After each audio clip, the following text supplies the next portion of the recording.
నమస్తే మేడం గారు. నమస్తే. క్రియేటివ్ హ్యాపీనెస్ ఏంటమ్మా? కామెంటీస్ ఆన్ లివింగ్ పార్ట్ 2 లో క్రియేటివ్ హ్యాపీనెస్. ఒక్క నిమిషం ఉంటారా? అలాగే. శుష్కవేదాంత తమోభాస్కరం కదమ్మా, ఆ? సండే కదా ఇవాళ. అందుకే మండే కృష్ణమూర్తి గారిది కదా. ఈరోజు సండే కదమ్మా అంటున్నాను. సండేవా? అయితే శుష్క వేదాంతం తీయాలా? నేను మండే అని తీసుకుంటున్నా. పర్లేదు, ఇబ్బంది ఏం లేదమ్మా, ఏదైనా పర్లేదు, ఉంటే చెప్పండి. లేదు లేదు, అంటే పార్ట్ 2 కూడా అయిపోతుంది. ఇంకా పార్ట్ 3 మొదలెట్టాలి.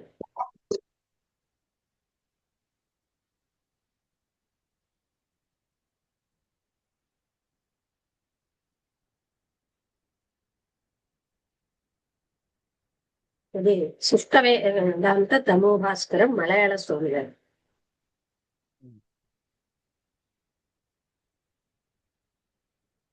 నారాయణ గారు చెప్తారా? శుష్క వేదాంత తమోభాస్కరం చెప్తాను. చెప్పినమ్మా. తమోభాస్కరం. ఓం శ్రీ సద్గురుభ్యో నమః. 12th October 2025 శుష్క వేదాంత తమోభాస్కరం అనేటువంటి టాపిక్ మీద మేడం గారు సత్సంగ భాషణం జరిపిస్తారు. అది మలయాళ స్వామి రాసిన గ్రంథం. అవునమ్మా.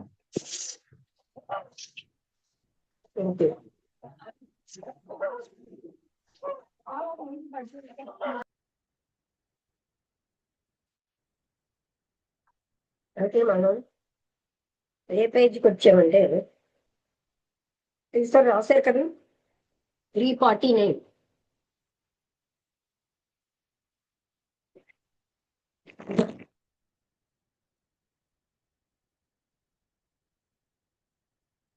ఐదు పదార్థములు గలవు. మొదటిది సత్తు, చిత్తు, ఆనందము, బ్రహ్మ లక్షణము.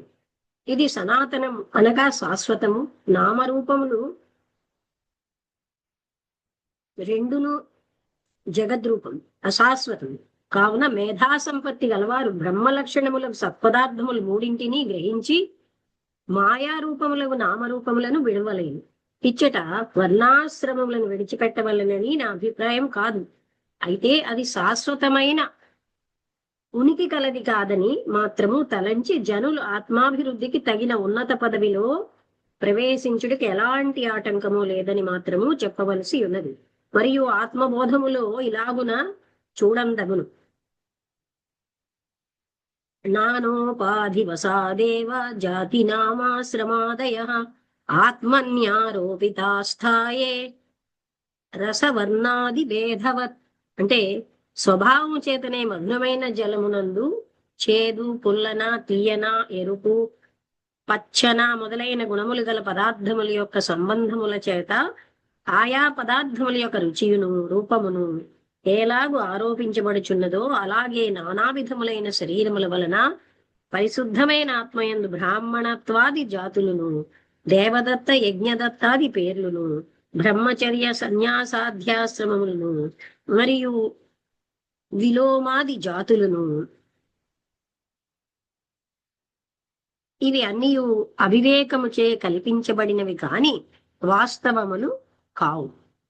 దీనికన్నా ప్రబలమైన ప్రమాణమే ఇంకేమి కావలేను. పై చెప్పిన లాగున ఘట పటాదులను కూడా చూడవలేను. ఘటములు అనేక విధములుగా ఉండినను మృత్తిక మాత్రము ఏకరూపముగానే ఉండు. మృత్తిక అంటే మట్టి. అలాగే వస్త్రములు బహువిధములుగా ఉన్న పలు రంగులతో కూడి ఉండిన వానికి కారణమైన పత్తి మాత్రము ఒకే విధముగానే ఉంటుంది. ఇలాంటి విషయములలో దీర్ఘముగా విచారించిన మన యొక్క దృష్టి సత్యము నుండి ఎంత దూరముగా పోయి ఉన్నదో గోచరించును. ఆత్మజ్ఞులై ఉండవలసిన మన హిందువులు అనాత్మజ్ఞులై ఉండుట పూర్వీక ఋషులకు కళంకమును తెచ్చిపెట్టుటయే. చూసారా, స్థూలములైన ఎరుపు, నలుపు, పసుపు మొదలైన రంగులను చూచి తెల్లగా నుండు నూలును మరచిపోయినాము. ఓహో, దీనికన్నా అజ్ఞానం ఏమి గలదు? మాయ ప్రవేశించి ఎంతవరకు ఆక్రమించుకొనెను? కేవలము అసత్తులోనికి మార్చివేసిన కదా. ఏం ఆశ్చర్యం! స్వధర్మమును గురించి ఆత్మబోధములో ఇలాగున కనిపించుచున్నది. ప్రకాశో కస్యతో యస్య శైత్యమగ్నిర్యథోష్ణత స్వభావ సచ్చిదానంద నిత్య నిర్మలతాత్మనః. సూర్యునికి ప్రకాశమును, నీళ్లకు చల్లదనము, అగ్నికి ఉష్ణత్వాన్ని, స్వతసిద్ధమైన స్వభావమైనట్లు ఆత్మకు సచ్చిదానంద నిత్య నిర్మలతాదులే స్వభావమని అనగా స్వరూపమని ముముక్షువు తెలుసుకోవలసినదనుట అన్నట్టుగా రమణ గారు, వసంత గారి నంబర్ ఎవరికైనా ఉందా? లేకపోతే నేనే పంపిస్తాను. ఆవిడకి ఓపెన్ అవ్వట్లేదు, కొత్తగా లింక్ పంపించుదాం. మర్చిపోయింది. మీరు పంపించుతారా? మీ దగ్గర లేదుగా నంబరు? నెంబర్ లేదమ్మా, చెప్పండి అమ్మా, రాసుకుంటాను. అలా కాదు, మీకు నెంబర్ చెప్పే లోపల నేనే పంపించేస్తాను కదా. ఏమంటారు? అలాగనే పర్లేదమ్మా, అలాగే అలాగే. అంటే టైం కలిసి రావడానికి. అవునమ్మా అవునమ్మా, సరే పంపించండి.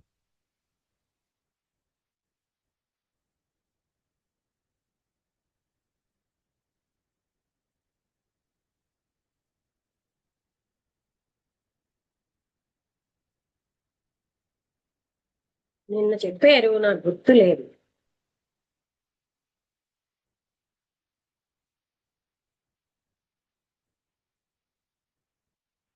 పంపించాను అడిగి మరి.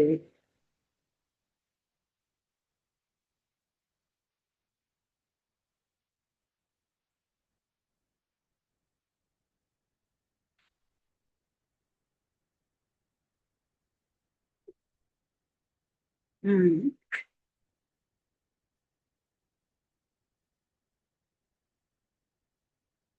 సరే. అయితే ఎలా అయితే వీటికి స్వభావము అదే ఆ ఆత్మకి, అంటే అగ్నికి ఉష్ణమైన స్వభావం, ఆత్మకు కూడా సచ్చిదానంద నిత్య నిర్మలత అన్నది స్వభావం, స్వరూపమని ముముక్షువు తెలుసుకోవలసిన అంట. ఇదే నిజమైన అందరి యొక్క స్వధర్మమై ఉన్నది. అది ఇప్పుడు స్వధర్మం ఏమిటి? ఆత్మతత్వాన్ని తెలుసుకోవడమే మన ధర్మం. ఇది సనాతనం, దీనికి మార్పు కలుగదు. ఇట్టి యథార్థతత్వం అరయక, అంటే తెలుసుకోక, కొందరు దేహమునకు సంబంధించినది స్వధర్మమని, మరికొందరు చూసారా అలా అంటే వాళ్ళు వివరణలు అలా ఇస్తారు. స్వధర్మం అంటే ఇలా నేనేమో కంసాలిని గనక ఇది నా స్వధర్మం, అది కాదు.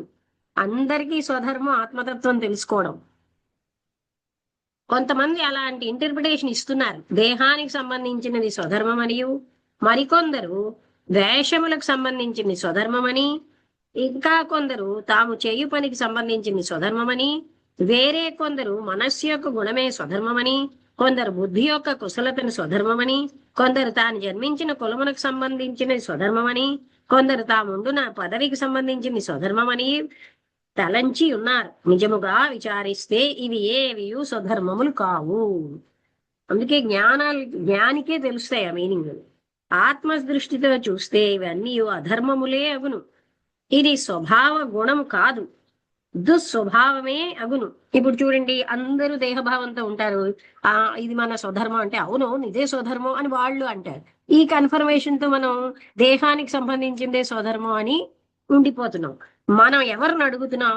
మనలాంటి దేహభావం ఉన్న వాళ్ళని అడిగితే వాళ్ళు అలాగే చెప్తారు కదా. అందుకని ఆత్మజ్ఞానం ఉన్నటువంటి ఆ వాళ్ళు చెప్పే పరిభాషే వేరు. అందుకని అంటే ఈ అధర్మములే అగును, ఇది స్వభావ గుణము కాదు, దుస్వభావమే అగును. ఆహా, సత్తయ్యుండు ఆత్మను అసత్తు ఎలాగున అపహరించుకొనినదో మహా ఆశ్చర్యముగానున్నది. అంటే అసత్యమైనటువంటి ఆ భ్రాంతి సత్యాన్ని ఎలాగ ఆవరించేసింది, అది ఆశ్చర్యంగా ఉన్నది అని అంటున్నారు. ఈ రహస్యమును తెలియకనే కొందరు ఇది నా స్వభావం, అది వాని స్వభావం అని చెప్పుట కలహము చేయుచుందురు. నిజముగా విచారించిన ఈ చెప్పినవన్నీ నీ స్వభావము కాదు, వాని స్వభావమును కాదు, మరి ఏమనా ఆ అస్వభావమే అగును. ఏలనా ఇవన్నీ దేహేంద్రియ వేషభాషా స్థల స్థానముల యొక్క స్వభావములే అగును. కనుకనే నా స్వభావం అని చెప్పు రహస్యము. అప్పుడు వాడు వేరు కాను, వాని స్వభావం వేరుగాను ఉండును కదా. అట్లయినా గుణములు వేరుగాను, వారి అన్నింటికి నీ సాక్షిగా నుండి ఆత్మ వేరుగాను ఉండును.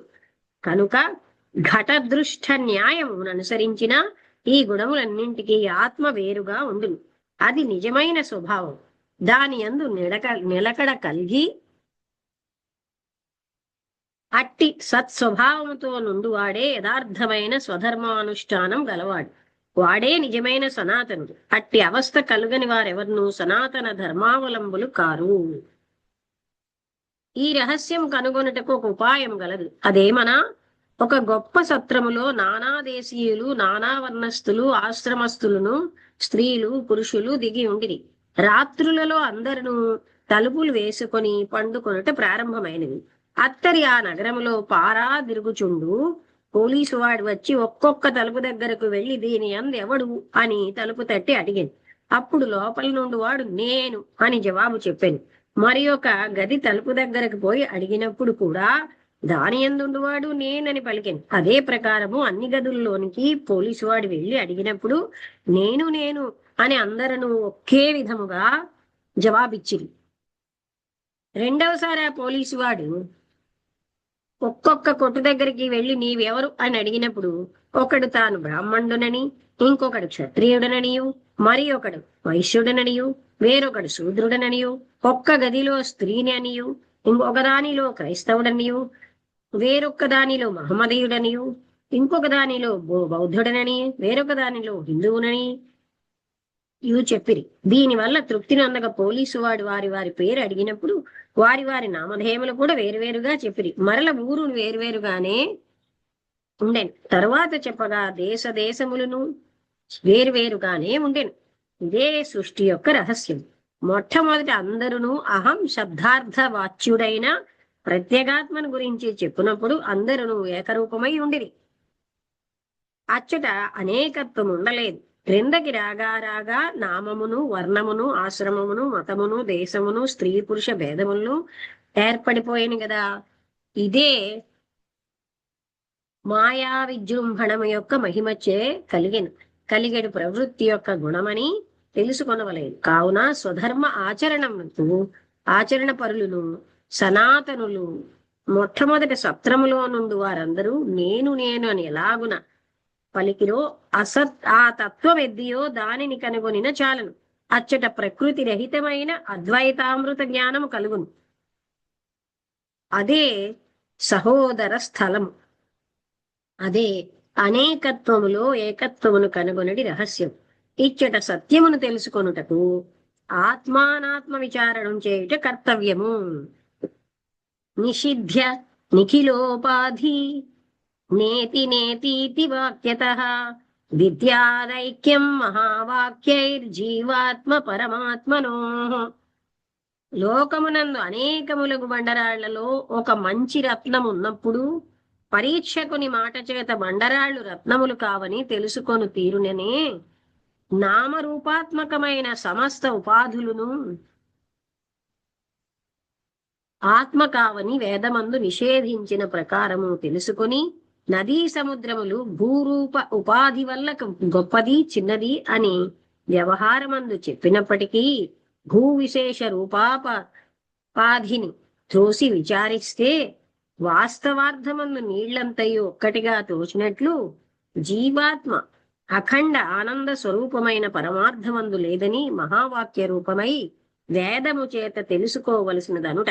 అనగా అనేక రకములైన పాత్రల్లో గల జలములకుండు ఉపాధిని తొలగిస్తే ఒకే జలమగునట్లు ఆత్మ యొక్క దేహేంద్రియాది ఉపాధులను నివృత్తిస్తే సత్తా మాత్రమగు దైవమయమగును. అదే సనాతనం. సర్వభూతేషు ఏనైకం భావమవ్యయమీక్షతే అవిభక్తం విభక్తేషు తజ్ఞానం విద్ధి సాత్వికం. ప్రత్యేక రూపములైన బ్రహ్మాది పిపీలికానంత జంతువులయందు స్థావరములయందు అఖండమైనట్టియు నాశరహితమైనట్టియు ఒకటైన బ్రహ్మభావమును జ్ఞానము చేత ఎవడు చూచుచున్నాడో వాని జ్ఞానము సాత్విక జ్ఞానమని ఎరుగు. అనగా ఈ పిపీలికాది బ్రహ్మ పర్యంతము గల పంచభూత శరీరములకు విలక్షణమై సాక్షి అయి చిన్మయమై శివమై ఉండే ఆత్మలో అంటే దైవములో నిలకడ కలిగి ఉండువాడే సనాతన ధర్మమందు నిలకడ గలవాడగును. ఇంతవరకు చెప్పిన యుక్తితోనూ శాస్త్రములతోనూ సమన్వయపరిచి చూచినా ఇప్పుడు జనులకు గల జ్ఞానము ఏ తరగతిలో చేరియుండనదియు విజ్ఞులు తెలుసుకొనగలుగుదురు. కనుకనే నిజమైన సాధు సంఘములో కల్పితములైన జాతులను గురించి పట్టించుకొనరు. వారు ప్రజ్ఞాన వాచకాత్మలో నిష్ఠ గలవారగుటచే అందరినీ సోదరీభావముతోనూ సోదర భావముతోనూ చూచుచుండు. కనుకనే అట్టి వారు కర్మపరులు అగు గృహస్థులతో సంబంధము లేక ప్రత్యేకముగా ఉండుట కారణమైనది. గృహస్థులు కర్మకాండ రహితులై ఉండనందుచే వీరికి కల్పితములకు వర్ణము ఆశ్రమము ముఖ్యములు. జ్ఞానులు అంతర్యామి యగు దైవముతో సదా నిలకడ కలిగి ఉండుటచే వీరు ప్రకృతికి పరులైరి. కనుకనే వారికి సన్యాసులని పేరు వచ్చింది. సన్యాసులనగా లెస్సగా అనాత్మ భావాన్ని విడిచిన వారై స్వస్వరూపము అయిన దైవభావములో ఉండువారు అని అర్థము. గృహస్థ ఆశ్రమంలో నుండువారిని సంసారులని పిలుచుటకు కారణమేమనా నిస్సారమైన ప్రాపంచిక విషయమును సారమని నమ్మిన వారగుటచే అట్టి నామధేయం కలిగినది సంసారం. ఇచ్చట గుణములనే ముఖ్యములుగా గ్రహించవలసి ఉండుటచే పై చెప్పిన గుణములు గలవారు గృహస్థులలోను సన్యాసులలోనూ ఉండవచ్చును. అట్లయినా దానికి తగిన ఫలమే కలుగును. అయితే గృహస్థాశ్రమంలో నుండి వారిలో ఆత్మజ్ఞానులు లేరని చెప్పరాదు. సన్యాసాశ్రమమును స్వీకరించిన వారందరినీ జ్ఞానులని చెప్పుట అవకాశం లేదు. గృహస్థాశ్రమంలో ఎందరో మహనీయులు కలరు. అట్టి వారు వర్ణము ఆశ్రమము గొప్పదని తలంచరు. అయితే దాని కనుగుణముగా వారు వర్తించవలసి ఉండుట వారిని బద్ధులని గాని అజ్ఞులని గాని తలంచరాదు. అట్టి లోక కార్యము గొప్పదని వారు తలంతు. అదే దానికి గురుతు. ఒకవేళ సంఘములో గల కర్మఠులకు వెరచి కులాచారమును పాటించవలసి వచ్చినా అది చాలా మనోవేదనతోనే చేయుచుందురు. అత్తరి వారి హృదయము ఈ పాడు గృహస్థ ధర్మములో నుండినందుచే గదా సత్యమునకు ప్రేమకును సనాతనమునకును దూరముగా నుండవలసి వచ్చినది అని కష్టముగా నిట్టూర్పు విడుచుచుందురు. కనుకనే బృహదారణ్యములో యాజ్ఞవల్క్య మునీంద్రుడు గృహస్థాశ్రమంలో నుండి ఆత్మజ్ఞానము కలిగినను స్వాతంత్ర్య ముందదనియు విశాల స్వభావము గలగదనియు చెప్పిన సన్యసించుట కారణమైనదని తెలిపి ఉన్నారు. సనాతన ధర్మము ఆత్మకు చెంది ఉండునే గాని దేహ సముదాయమున కాదని గీతలో భగవానులు ఉపదేశించి ఉన్నారు. మమైవాంసో జీవలోకే జీవభూత సనాతన అంటే జీవకోటల్లో గల ఆత్మ చైతన్యం నా యొక్క స్వరూపము. ఈ జీవాంశము సనాతనం అనగా ఎల్లప్పుడూ ఏకరీతిగా ఉండునది. ఇదే సనాతన ధర్మం యొక్క సత్యార్థం. అట్లు గానిచో సనాతన ధర్మము వర్ణమునకును ఆశ్రమమునకును కలిగినదైనచో నిమ్న జాతులని ఉన్నత జాతులగుటకును ఉన్నత జాతులు నిమ్న జాతులుగా మార్పు చెందుటకును కారణం ఉండదు. నిమ్న జాతిలో గల వారనే అనేకులు బ్రహ్మ సమాజములోను ఆర్య సమాజంలోను చేరుచున్నారు కదా. మత స్వీకరణానంతరము వారు బ్రహ్మ మతస్థులమనియు అనగా ఈశ్వరాజ్ఞను అనుసరించి నడుచువారని, ఆర్య మతస్థులైనచో తాము ఆర్యులమని అనగా సత్యధర్మ నిష్ఠగలవారని, దోషరహితులని ఆర్యమతస్థులమని దృఢముగా చెప్పుచుందురు. ఉన్నత జాతుల్లో గల కొందరు కారణాంతరం చే భ్రష్టులైన అట్టి వారిని కులములో నుండి వెలివేయుచున్నారు. అప్పుడు వారిని ఉన్నత జాతిలో కలుపుట లేదు. దీనివల్ల గుణకర్మములకే ఆధిక్యము గాని మరి యొక్క దానికి లేదని స్పష్టమగుచున్నది. అంతేగాక జాతీయును వర్ణమును సనాతనమైనచో అది ఎట్లు చూడుడు ధర్మచర్యచే కింది జాతి ఉన్నత జాతిని పొందుచుండుననియు ఉన్నత జాతి అధర్మ వృత్తిచే నిమ్నత్వమును చెందుచుండుననియు చెప్పబడి ఉన్నది. చూసారా, ఇక్కడ కూడా అదే చెప్పారు. అంటే ధర్మాన్ని నిర్వహిస్తే ఉన్నత జాతి వాడు ఉన్నత జాతి వాడు అవుతున్నాడు. ఆపస్తంభుడే గాక గొప్ప జ్ఞానులకు వారందరూ అట్లే చెప్పి ఉన్నారు. ఇది కదా నిజమైన బుద్ధి యొక్క స్వభావం.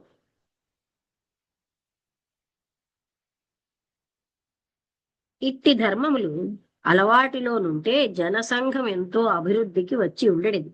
అట్లయిన నిమ్న స్థితిలో నుండి వారికి ఉన్నత స్థితికి వెళ్ళవలైనని ఉత్సాహము సదా కలిగి ఉండును. దానికి తగిన ఆచరణములు కూడా వారు అనుష్ఠింతురు. ఉన్నత స్థితిలో నుండి వారు తమ ధర్మమునకు లోపము కలిగిన నిమ్న జాతిలోకి త్రోయబడుదు అనే భయం కలిగియే ఏమాత్రమైన నేను స్వధర్మమును విడనాడక అనుష్ఠించి ఉందురు కదా. జనులకు ఎల్లప్పుడూ ఉన్నత పదవిని పొందవలనని తలంపు ఉండునే గాని నిమ్న పదవిని పొందవలనని తలంపు ఉండదు. అప్పుడు ప్రతి సంవత్సరము నిమ్న స్థితి నుండి ఉన్నత స్థాయిలోనికి ఎందరో జనులు వచ్చి ఉందురు కదా. ఇట్లయినా కొలది కాలానికి జనసంఘం అంతా మంచి ధర్మముతో కూడి ఆత్మ సంస్కారము గలదై నాగరికావస్థ కలిగి ఉండును కదా. ఇట్టి సంస్కార పద్ధతి లేనందు చేతనే హిందూ మతం అడుగంటి పోయినది. దీనికి ఒక దృష్టాంతం ఏమిటన్నారు, అర్థమైందా? అంటే జనసంఘం అంతా మంచి ధర్మంతో కూడి ఆత్మ సంస్కారం కలదైతే ఎంతో బాగుంటుంది. అలాంటి సంస్కారం లేకపోవడం చేతే హిందూ మతం అడుగంటిపోయింది అని చెప్తున్నారు. దీనికి ఒక దృష్టాంతం చూడుడు. ఇంగ్లీష్ విద్య ఇంత అభివృద్ధికి వచ్చుటకును సంస్కృత విద్య క్షయించుటకును కారణమేమి? ఇంగ్లీష్ విద్య గల వారికి ఉన్నతోన్నతముల ఉద్యోగము ఇచ్చుట చేతను సంస్కృత విద్యతో ఉత్తీర్ణులైన వారికి తగిన గౌరవము కనుక లేకపోవటయు కదా కారణం. జాతి యొక్క స్థితియును ఇలాగే ఉండును కనుక ప్రస్తుత పరిస్థితి బట్టి తప్పక సంఘ సంస్కారం ఉండవలని. లేనిచో భారత ఖండము తరించే మార్గం లేకపోతే గాక భారత జాతి కూడా అడుగంటిపోవలసి ఉండు.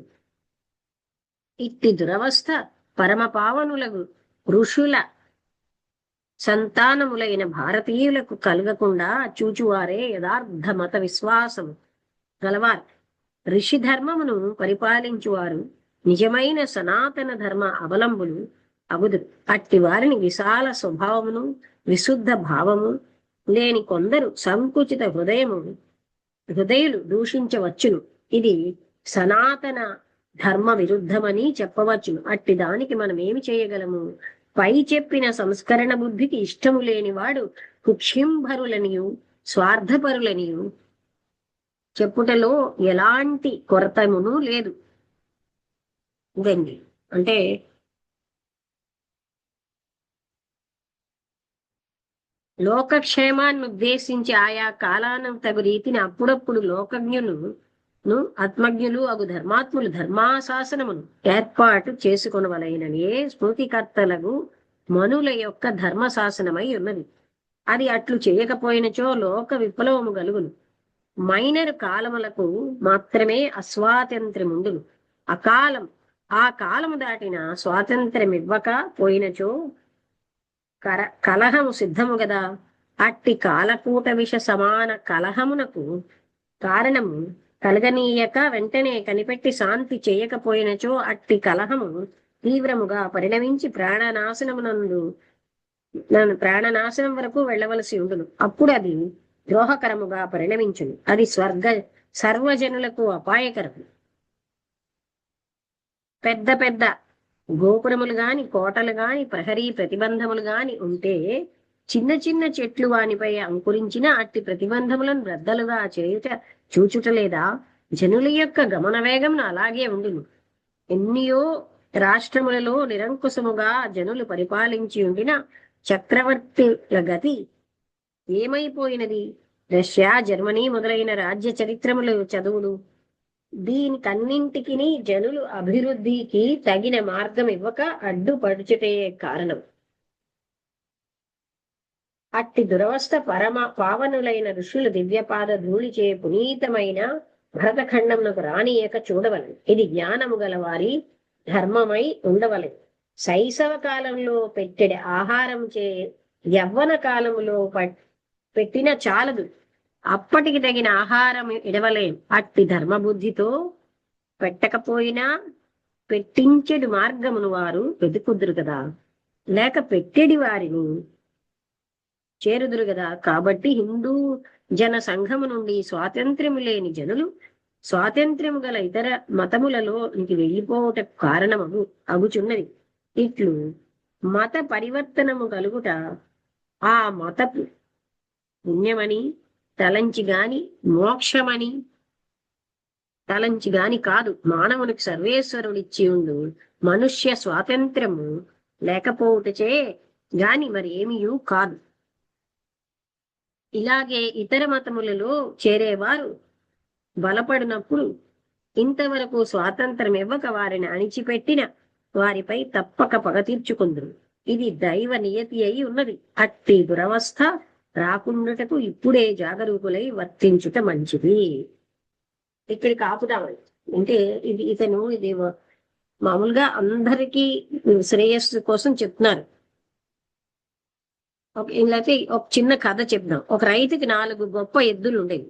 ఆ గ్రామానికి చేరిన ఒక గొప్ప అడవి గలదు. ఆ అడవిలో ఒక పెద్ద పులి ఉండేది.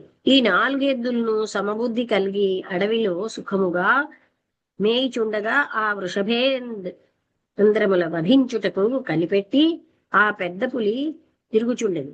వ్యాఘ్రము దగ్గరకు వచ్చినప్పుడు ఈ 4 ఎద్దులను 4 ప్రక్కలలో నిలుచుని పెద్ద పులిని తరుముచుండేది. కాలక్రమముగా ఈ వృషభములకు మనస్పర్ధ కలిగి ఒక్కొక్కటి వేరువేరుగా మేయుటకు ప్రారంభించింది. పెద్ద పులి ఈ తరుణమును కనిపెట్టి ఒక్కొక్క ఎద్దును భక్షించుటకు ప్రారంభించి క్రమక్రమముగా 4 తినివేసింది. అలాగే హిందూ జన సంఘము కూడా వేరువేరుగా చీలిపోయినా అది త్వరలో క్షయమునుందు. ఇతర మతస్థులు వారి మతమును బలపరుచుకొనుటకు చూచుచున్నారు. ఇప్పటికే ఎన్నియో కోట్ల హిందూ జనులు ఇతర మతముల లోనికి పరివర్తనము నొందిరి. ప్రతిదినమును ఈ లాగున పరివర్తనం కలుగుచునే ఉన్నది. ఈ త్వమును కనుగొనియే విశాల హృదయమే వివేక జ్ఞానులు విశుద్ధాంతకరణం గల వారు హిందూ జన సంఘ సంస్కరణకు పాటుపడుచున్నారు. రంధ్రము గల ఘటములో నుండి జలము 1-2 బిందువులు పోనప్పుడు తగ్గుదల కనబడదు గాని కొన్ని గంటల కాలం అలాగే జలము కారిపోచుండిన త్వరలోనే పాత్ర అంతా ఖాళీ అయిపోను. అలాగే జనాంగం యొక్క గతియును ఇదే రీతిగా ఉండదు. ఈ రహస్యము నెరింగే ఆర్య సమాజస్థులు బ్రహ్మ సమాజస్థులను జనసంఘమును అభివృద్ధి పరుపదలచి ఈ కారణమునకు అనుగుణముగా వేద శాస్త్రములకు విరోధము కలగక మత పరివర్తనము కలగ కొన్ని ఉద్యుక్తులయ్యేరు.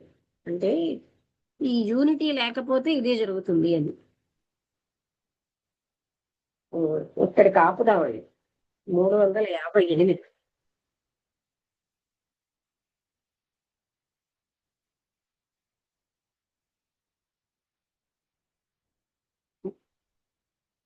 ఏమైనా చెప్తారా నేనేంటి చెప్పారని? కులం పుట్టుకని బట్టి రాదు, అందరూ అదే మహాత్ములు చెప్తున్నారు. అలాగే ధర్మం ఏమిటి అంటే ఆత్మ తెలుసుకోవడమే మన ధర్మం. అంతేగాని ఇది నా ధర్మం అంటూ దేహాన్ని బట్టి స్థలాన్ని బట్టి చెప్పేవి కావు. నారాయణ గారు ఏమైనా మాట్లాడతారా? నమస్తే అమ్మా. నమస్తే. ఓం శ్రీ గురుభ్యో నమః. ఈరోజు మనకి చిన్న చిన్న ఎగ్జాంపుల్స్ ద్వారా మనకి శుష్క వేదాంత తమో భాస్కరంలో మహర్షి మనకి వినిపించారు చక్కగా. ఎందుకంటే మనం మనకి గీతలో కూడా స్వధర్మో శ్రేయో విగుణః పరధర్మ భయానక అంటాడు పరమాత్మ. ఇక్కడ మనందరి యొక్క స్వధర్మం ఏంటంటే మన ఆత్మస్థితిని మనం పొందటమే. మేడం గారు కూడా చాలా సందర్భాల్లో నారాయణ గారు మనం ఈ ప్రపంచంలో పొందడానికి ఏం లేదండి, మనల్ని మనం పొందటమే. కాబట్టి అది అంటే మహాత్ములు ఒక్కొక్కరు ఒక్కొక్క రకంగా చెప్పిన మనం ఏంటంటే స్వధర్మం అంటే ఏంటంటే నా కులము నా మతం ఇదేదో చెప్తాం, అదేదో కాకుండా చక్కగా మన స్వధర్మం ఏంటంటే మన ఆత్మస్థితిని మనం పొందటమే. అక్కడ కూడా ఆయన ఎంత చక్కగా చెప్పారంటే మనం అందరం ఏం చేసామంటే మనందరం ఋషి పరంపర నుంచి వచ్చాం. మన అందుకే కొన్ని గోత్రాలు అలాగే ఉంటాయి మనకి. ఆ ఋషి పరంపర నుంచి వచ్చినటువంటి మనం ఈ రోజు ఆత్మస్థితిని వదిలేసి ఈ మనస్సు యొక్క గారడీకి లొంగిపోయి ప్రాపంచికమైన విషయాల్లో తగులుకొని పూర్తిగా భిన్నమైపోయాం. భిన్నమైపోవడం అంటే ఆ యొక్క ఆత్మను వదిలేసి అనాత్మను పట్టుకొని ఇదే ఈ ప్రపంచమే సత్యమైనటువంటి ఒక భ్రాంతిలోకి వెళ్ళిపోవటం. మన ఋషులకి మనం హాని చేసినట్టు, అధర్మం చేసినట్టు అని చెప్పి ఇక్కడ మనకి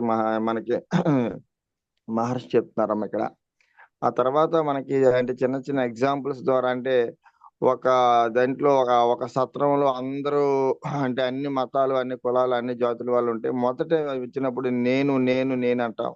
ఆ తర్వాత కులం, తర్వాత మతం, తర్వాత ఇవన్నీ మనకి బయటపడతాయి. అంటే ఈ సనాతనం అంటే ఆత్మ ఒకటే సనాతనం అనేటువంటిది. అందుకే మనకి రమణ మహర్షి కూడా చాలా సందర్భాలలో అంటే నీకు ఏ లోకంలో ఉన్నట్టు బ్రహ్మగా విష్ణు శివుడు ఎవరైనా సరే ఆత్మ కంటే భిన్నంగా ఉంటే అది కాదు, అంటే ఆత్మ కంటే భిన్నంగా ఎవరు లేరు. అంటే ఇదే విషయాన్ని మనకు ఒకసారి మా ఊరు సంక్రాంతికి నారాయణ గారు అంటే షిరిడి సాయిబాబాలో అవనవండి, రాముడిలో అవనండి, కృష్ణుడు అవనండి, ఉన్న అన్నిట్లో ఉన్నది ఆ ఆత్మస్వరూపం ఒకటే. అంటే ఆ మూల అందుకే చూడండి మనం ఏం చేస్తున్నాం అంటే బంగారం ఒకటే, ఆభరణాలు వేరు. అలాగే మనకి ఘటాలు రకరకంగా ఉన్న దానికి మృతిక అంటే దాని యొక్క మట్టి ఒకటే. అంటే ఇలాంటి విషయాలను మనం మహాత్ముల ద్వారా మనం విన్నప్పుడు మనకు బాగా బలపడుతుందండి. మా మేడం గారికి బాగా తెలిసి భీములలో యోగానంద గారు ఉండేవారు. ఒకసారి మా స్టూడెంట్ ఆయన తీసుకెళ్ళినప్పుడు మా ఇలా పరిచయం చేస్తే, బాబు బంగారం ఒకటే ఆభరణాలు వేరు, ఈ సత్యం తెలుసుకుంటేనే నీది అయిపోతుంది. మేడం గారు బాగున్నారని అడిగారు. తర్వాత నేను కిందన కూర్చుంటే, బాబు అలా కూర్చోకు, నువ్వు నేను ఒకటని చెప్పి ఆయన పక్కన కూర్చోబెట్టుకున్నారని. అంటే ఏంటి అక్కడ అంటే మహాత్ములకు నీవు నేను అనేటువంటి కులం. ఇప్పుడు మేడం గారితో 18 సంవత్సరాల పరిచయంలో ఒక రోజు కూడా నీది ఏ కులం ఏ మతం మేడం గారిని ఆయన ఎప్పుడు అంటే అవి ఎప్పుడు ఎవరు వచ్చి ఆ కులాలతో మతాలతో పని లేదు. అంటే ఇక్కడ మనం చేసినటువంటి కర్మలను బట్టి కులాలన్నీ ఏర్పడ్డాయని చెప్పి ఇక్కడ మనకి క్లియర్ గా చెప్పారు. అంటే ఆయన విజ్ఞులైనటువంటి వాళ్ళు ఏం చేయాలంటే ఇప్పుడు అనేక మంది ఏం చేస్తున్నారంటే ఇతర మతాల వాళ్ళు కూడా రకరకాలైనటువంటి ఆశలు కల్పించి వాళ్ళు పరివర్తన చెందిస్తున్నారు. అక్కడ ఏదంటే ఈజీగా ఉంటుంది అని చెప్పేసి ఇక్కడ మనకి చెప్పబడింది అనమాట.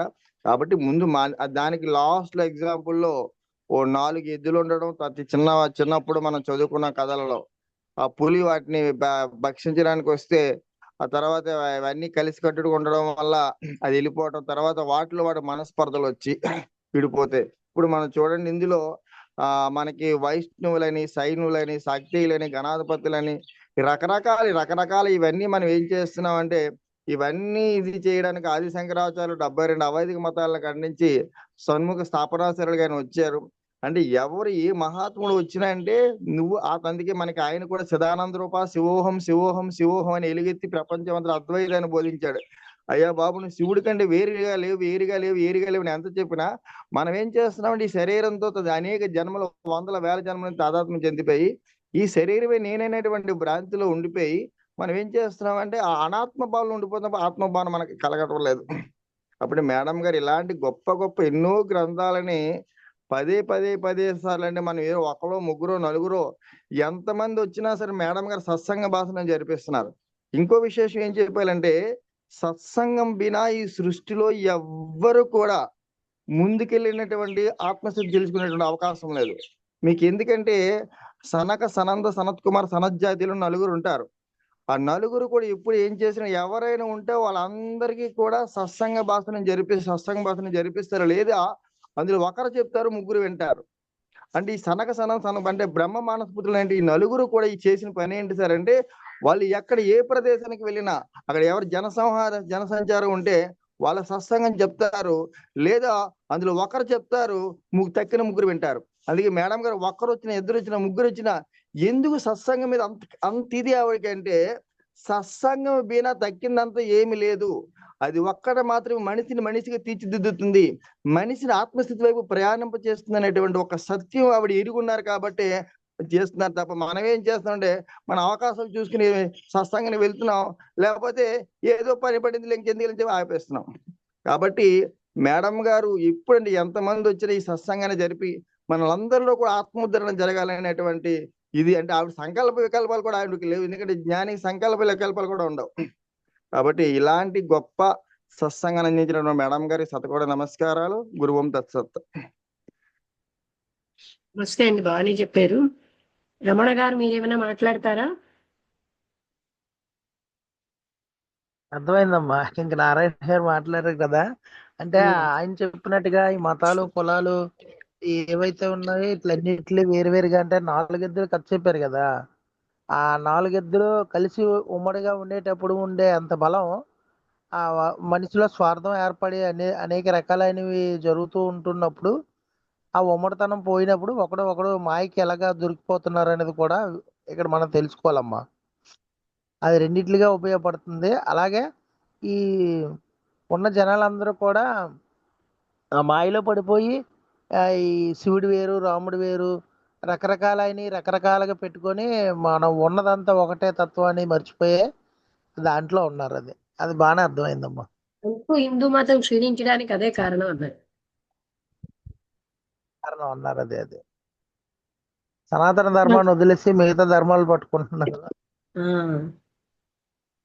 అందుకని అసలు ఆత్మతత్వాన్ని, అదే మన ధర్మాన్ని అనుష్ఠించడం అంటే, అది వదిలేస్తున్నారు కనుకే హిందూ మతం ఇలా అయిపోతుంది అంటున్నారు. బాగా చెప్పారమ్మా, నారాయణ గారు చాలా బాగా ఎక్స్ప్లెయిన్ చేశారు. ఓకే, అయితే ముగించేద్దాం. నిజమేనమ్మా. ఇప్పుడు సత్సంగం చెప్పండి. సరే అమ్మా.